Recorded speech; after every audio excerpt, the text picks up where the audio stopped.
পেঁচার ধূসর পাখা উড়ে যায় নক্ষত্রের পানে। জলা মাঠ ছেড়ে দিয়ে চাঁদের আহ্বানে। বুনো হাঁস পাখা মেলে, সাঁই সাঁই শব্দ শুনি তার। রাত্রির কিনারে দিয়ে তাহাদের ক্ষিপ্র ডানা ঝাড়া ইঞ্জিনের মতো শব্দে ছুটিতেছে ছুটিতেছে তারা। তারপর পড়ে থাকে নক্ষত্রের বিশাল আকাশ।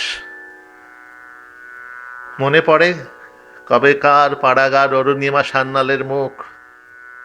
উড়ুক উড়ুক তারা পৌষের জ্যোৎস্নায়, নীরবে উড়ুক। উড়ুক তারা হৃদয়ের শব্দহীন জ্যোৎস্নার ভিতরে। পৃথিবীর সব ধ্বনি সব রং মুছে গেলে পর উড়ুক উড়ুক তারা হৃদয়ের শব্দহীন জ্যোৎস্নার ভিতরে।